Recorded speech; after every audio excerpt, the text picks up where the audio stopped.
ఈరోజు కొన్ని సందర్భాల్లో సాక్షి పేపర్ అని ఒక పేపర్ పెట్టుకొని దానికి ఒక క్రెడిబిలిటీ లేకుండా అది సాక్షి న్యూస్ పేపరా లేకపోతే ఒక సాక్షి టిష్యూ పేపరా అన్నట్లుగా సాక్షి పేపర్లో రాసినవన్నీ కూడా అబద్ధాలే, సాక్షి పేపర్లో రాసిన కథనాలన్నీ కూడా అబద్ధపు కథనాలే అన్న విధంగా ఈరోజు సాక్షి పేపర్లో చాలా కథనాలు వస్తున్నాయి. నేనేమంటానంటే ఎవరు పేపర్లలో నడుపుకోవచ్చు, ఎవరు టీవీలో నడుపుకోవచ్చు, కానీ క్రెడిబిలిటీ అన్నది ఒకటి ఉంటుంది, ప్రజల తాలూకా సెంటిమెంట్ ఒకటి ఉంటుంది. మనం ఏ కుటుంబం గురించి మాట్లాడుతున్నాము, ఎవరి గురించి మాట్లాడుతున్నాము, మనం రాసిన రాత వల్ల అవతల వాళ్ళ జీవితాలకి తర్వాత పర్యవసనాలు ఎలా ఉంటాయి, వాళ్ళు మనుగడలో ఎలా ముందుకెళ్తారన్న విషయాన్ని కూడా పరిగణలోకి తీసుకొని ఏదైనా ఒక సందర్భంలో ఒక వార్త రాయాలి. ఎక్కడైనా ఒక వార్త రాసాము అనుకుంటే అవతల వాళ్ళకి మంచి జరిగేటట్టుగా రాయాలి తప్పించి వాళ్ళని వీధిలో పెట్టేటట్టుగా రాసే పరిస్థితి రాకూడదు. ఫర్ ఎగ్జాంపుల్ రీసెంట్గా నిన్న మనకి చూస్తే ప్రైవేట్ స్కూల్ బాలికపై అర్ధరాత్రి లైంగిక దాడి అని ఏలూరులో జరిగిన ఒక సంఘటన గురించి సాక్షి పేపర్లో 4/11/2025 మంగళవారం ఈ స్టేట్మెంట్ వచ్చింది.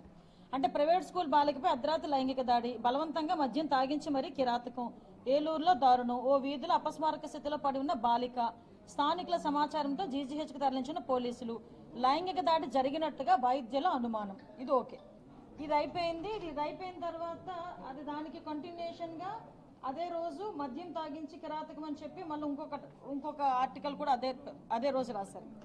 దానికి మళ్ళీ నెక్స్ట్ ఏంటంటే ఆమె బాలిక కాదు వివాహిత.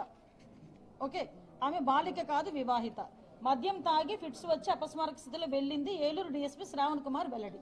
అంటే విషయం ఏంటంటే అసలు ఏం జరుగుతోంది, అసలు ఏం జరిగింది అన్నది తెలియకుండా ఏదో సవాలు మీద రాజకీయాలు చేసే నేపథ్యంలో ఎక్కడైనా ఏదైనా జరిగింది అని ఎక్కడైనా ఒక ఇన్ఫర్మేషన్ వచ్చిన వెంటనే దానికి వీళ్ళే స్క్రీన్ ప్లేలు, కథ రాసేయడం, దర్శకత్వం వహించడం, సినిమా వేసేయడం, మొత్తం అన్ని ఒకేసారి జరిగిపోతున్నాయి. విషయం ఏంటంటే ఈ వైద్యులు నిర్ధారించింది ఏంటంటే ఆ అమ్మాయి మీద ఎటువంటి సెక్షువల్ అసాల్ట్ కూడా జరగలేదు. ఆ అమ్మాయి కూడా తెలివి వచ్చిన తర్వాత వాళ్ళ మదర్ నెంబర్ చెప్తే వాళ్ళ మదర్కి కూడా ఫోన్ చేసి ఆవిడ వచ్చిన తర్వాత ఆ అమ్మాయి కూడా తెలివి వచ్చిన తర్వాత అమ్మాయి చాలా క్లియర్గా నా మీద ఎటువంటి అసాల్ట్ జరగలేదు, నేను కేవలం మద్యం తాగిన తర్వాత నాకు ఫిట్స్ వచ్చిన కారణంగా నేను పడిపోయానని సాక్షాత్తు ఆవిడే బయటకు వచ్చి మాట్లాడిన పరిస్థితి. ఆ అమ్మాయికి పెళ్ళయింది, 2 పిల్లలు ఉన్నారు. ఆ అమ్మాయి పరిస్థితి ఏంటి? ఈరోజు ఆ అమ్మాయి ఒంటి మీద ఏదో ఒక స్కూల్ డ్రెస్ కనిపించింది కదా అని వెంటనే మీరు దానికి డిసైడ్ అయిపోతారా? ఏదో పాత సామెత చెప్పినట్టు ఉంటుంది, వీళ్ళతో పరిస్థితి ఎలా ఉందంటే పాత ఏదో సామెత చెప్తున్నట్టు ఉంటుంది అనమాట. ఆ అమ్మాయి స్కూల్ డ్రెస్ ఏదంటే సంబంధించిన ఏదో చుడిదార్ వేసుకుంటే ఇంకా ఒక ప్రైవేట్ స్కూల్ బాలిక అంటే వీళ్ళు రాసే రాతలు కూడా ఎలా ఉంటున్నాయంటే సభ్య సమాజం తలదించుకోవాలి. ఒక వివాహిత తనకున్న కుటుంబ సమస్యల కారణంగానో తనకున్న వ్యక్తిగత అలవాట్ల కారణంగానో ఒక మద్యం షాపుకి వెళ్ళి కొనుక్కొని ఆఖరికి మా పరిస్థితి ఏమైందంటే అది కూడా ప్రజలకు మేము చెప్పుకోవాలి ఈరోజు. అంటే ఎక్కడో అమ్మాయి బాలిక మద్యం పట్టించేసి ఆ అమ్మాయిని రేప్ చేసేసారు, లైంగిక దాడి చేశారు అని చెప్పి మీ నోటికి వచ్చినట్టు మాట్లాడుతూ ఉంటే ఆ సీసీ ఫుటేజ్ చూస్తే ఆ అమ్మాయి ఆవిడే సాక్షాత్తు మద్యం దుకాణానికి వెళ్ళి తీసుకొని వచ్చింది, కొనుక్కొని తెచ్చుకుంది. ఇంకొక దగ్గర ఒకటి రాశాడు కల్తీ మద్యం తాగి, వీడు చూసాడు బ్రాండ్ వేసాడా, కల్తీ మద్యం తాగి అని ఒకతను అంటాడు, బయటకు వచ్చి లైంగిక దాడి జరిగిందని ఒకరు మాట్లాడతారు సాక్షి పేపర్లో, సాక్షి టీవీలో. దానికి తగదు ఆ నెక్స్ట్ డే ఈ రోజు వచ్చింది ఆమె బాలిక కాదు వివాహిత అని చెప్పి ఒక మళ్ళా వేశారు. అది అయిపోయిన తర్వాత మళ్ళీ 11 గంటలకి వాళ్ళ YSRCP Congress party official Twitter నుంచి ఈ ట్వీట్ మళ్ళా సేమ్ యాజ్ ఇట్ ఈస్, ఏలూరులో విద్యార్థినిపై సామూహిక అత్యాచారం, మద్యం తాగించి లైంగిక దాడికి పాల్పడినట్లు నిర్ధారించిన వైద్యులు, అపస్మారక స్థితిలో వెళ్లిపోయిన బాలిక ప్రస్తుతం జీజీహెచ్ లో చికిత్స, ఘటన జరిగిన ప్రదేశానికి కూతవేటు దూరంలో మద్య దుకాణం, ఎంతసేపు లిక్కర్ డబ్బులేనా అని చెప్పి మాకు తిరిగి ట్యాగ్ చేస్తూ ఒక ట్వీట్. అంటే ఏం చేద్దాం అనుకుంటున్నారు సొసైటీ? జస్ట్ ఒకసారి అండి, నేను ఇంకా మాట్లాడలేదు. ఇది కంటిన్యూగా ఇది పరిస్థితి ఎలా ఉంటుందంటే ఇలాంటి సిచ్యువేషన్స్ ని క్రియేట్ చేసి ప్రజలను భయాందోళనకి గురి చేసి ఒక కన్ఫ్యూజన్ స్టేజ్ లోకి తీసుకెళ్లే పరిస్థితి కనిపిస్తా ఉంది. ఇది ఒక్క ఇన్సిడెంటే కాదండి, చాలా ఇన్సిడెంట్. మొన్న కర్నూలు ఇన్సిడెంట్ జరిగింది, నిజంగా 19 మంది ప్రాణాలు కోల్పోయి, నిజంగా ప్రాణాలు కూడా ఎలా కోల్పోయారంటే ఏ వ్యక్తికి పగోడికి కూడా అలాంటి పరిస్థితి రాకూడదు అని ఎలాంటి వాడైనా దండం పెట్టుకునే పరిస్థితి.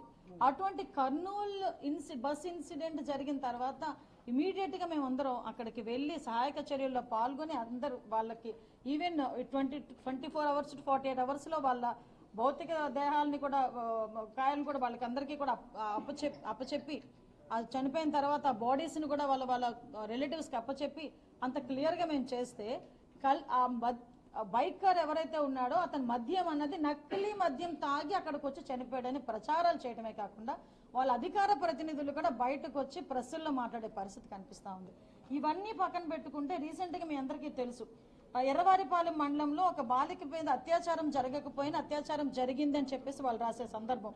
అదేవిధంగా మనకి ఎంత పరిస్థితి ఎలా అయిపోయిందంటే మొన్న రీసెంట్గా కాశీబొగ్గలో ఒక వెంకటేశ్వర స్వామి టెంపుల్లో జరిగిన ఆ తొక్కిసలాట్లో 9 మంది చనిపోతే వెంటనే వాళ్ళు ఇమీడియట్గా అసలు వాళ్ళు ఎలా ఉందంటే మేమే నిర్ధారిస్తాం, మేమే వాళ్ళన్నిటికీ కూడా అథెంటికేషన్ చేస్తాం అన్నట్టుగా 10 మందికి పైగా మృతి అని చెప్పి అఫీషియల్ ట్విట్టర్లో వాళ్ళు రాసుకోవటం. అంటే అక్కడ చనిపోయింది 9 మంది, వీళ్ళు 10 మందికి పైగా మృతి అని చెప్పేసి వాళ్ళు అఫీషియల్ ట్విట్టర్లో రాసుకోవటం, అఫీషియల్గా మాట్లాడుకోవటం. నేనేమంటానంటే చావుల మీద, ఆడపిల్లల మాన మర్యాదల మీద ఇలాంటి రాజకీయాలు చేసే పరిస్థితి వచ్చిందంటే నిజంగా అది ఒక రాజకీయ దిగజారుడుతనానికి ఒక నిదర్శనంగా ఈరోజు భావించాలి. ఎందుకు ఆ కుటుంబం వైపు ఆలోచించట్లేదు?